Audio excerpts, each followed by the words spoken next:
네, 안녕하세요. 김동환 세무사입니다. 최근에 가족 간 부동산 매매 거래에 대한 조사가 대대적으로 나오고 있는데요. 관심이 있으셨다면 기사를 한 번쯤 접하셨을 것 같아요. 오늘 제가 말씀드릴 사례가 비주거용 부동산인 상가를 자녀 2명한테 절반씩 저가로 양도를 했는데, 이 양도가액을 취득 당시 가액인 7억 원을 기준으로 해서 이 세금 신고를 했다가 세무서로부터 약 5억 원의 세액이 추징된 사례인데요. 조세불복을 제기했지만 법원은 과세관청에 손을 들어줬고요.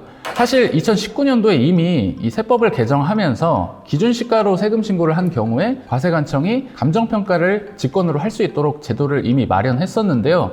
여기서 제가 조금 놀랐던 점은 시가가 20억 원이 채 안 되는 가액의 부동산도 과세관청이 평가심의위원회를 통해서 직권감정을 했다라는 사실이었어요.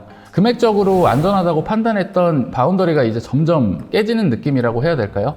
이 사례에서 왜 5억 원이라는 세금이 나왔는지 먼저 한번 살펴보고 무엇이 잘못 검토된 건지 한번 살펴보도록 하겠습니다.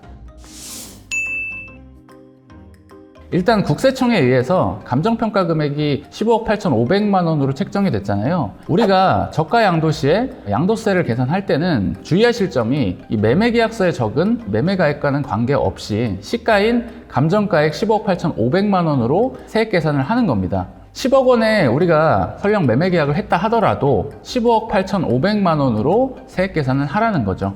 그래서 위 사례는 취득가 7억 원을 뺀 양도차익 8억 8,500만 원에 대한 세금이 부과가 되는데, 이 경우에 약 3억 원 정도 양도세가 나왔을 것으로 추정이 되고요.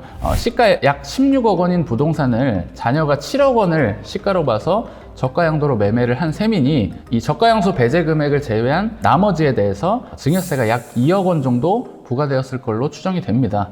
그렇게 약 5억 원 정도 세금이 나온 건데요. 사전에 이렇게 큰 세무 리스크가 존재한다는 걸 인지하셨다면 이런 의사결정 자체를 접었을 수도 있겠죠. 판례를 보면 시가를 산정하는 노력조차 하지 않았다라는 워딩이 있는데, 당초부터 납세자분이 너무 허술하게 세금 신고를 했던 것이 꼬투리를 잡혀서 세무조사에 화근이 되지 않았나라는 생각도 드는데요. 우선 첫 번째로 시가에 대한 쟁점이에요. 7억 원의 시가를 산정했다고 하는데 이게 당초 취득했던 가액이 7억 원이거든요.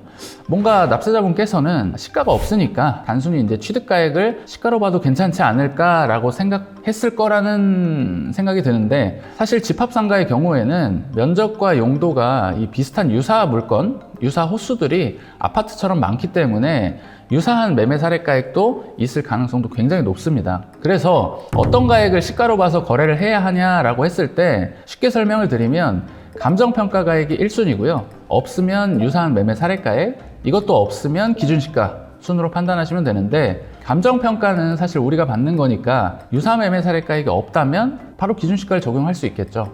그런데 바로 이 기준시가를 적용하면 되겠지라고 생각하기보다는 혹여 과세관청에서 위 사례처럼 감정평가를 혹시 직권으로 받아버리는 게 아닐까라는 일말의 가능성도 반드시 열어두셔야 되고, 그런 리스크가 발생했을 때 이 사례처럼 감당할 만한 세액이 나오는 건지, 그리고 그 가능성은 어느 정도나 되는지, 가산세 부담은 있는지 여러 가지 사항을 미리 확인하고 대비하는 것이 무엇보다 매우 중요합니다.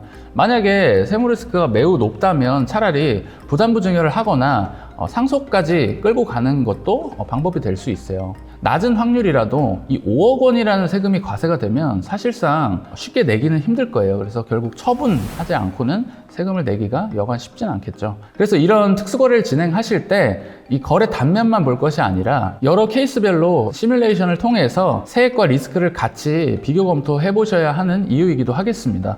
그리고 위 사례처럼 직권감정이 들어오게 되면 직접 우리가 감정평가를 받는 것과 과세관청이 받는 감정평가의 차이가 굉장히 크게 존재하는데요. 왜냐하면 우리는 세금이 가장 적게 나오는 방향으로 평가를 받을 거잖아요. 그런데 반면에 과세관청은 가장 객관적인 평가를 하는 방향으로 가액을 매기기 때문에 금액 차이가 여기서도 많이 나게 됩니다.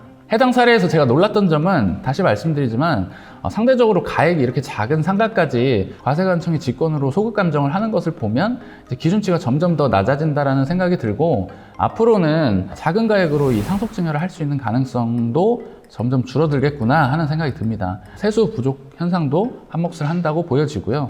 실제로 과세관청이 직권 감정가액을 바탕으로 과세를 한 사례에서 최근에 납세자로부터 패소한 판례가 있어서 2023년 또다시 한 차례 개정을 통해서 이 직권 감정을 할 수 있는 법적 기준을 완벽하게 세팅을 했습니다. 이제는 다툼을 만들지 않겠다라는 과세관청의 의지로 보여지고요. 요새 워낙 세수 펑크가 크다 보니까 이를 명분 삼아서 세무조사도 빈번하게 나온다고 보여지고, 조사 사례 중에 메인 토픽 중 한 가지가 이 특수관계인 간 부동산 거래인 만큼 정말 꼼꼼한 검토가 필요하겠습니다.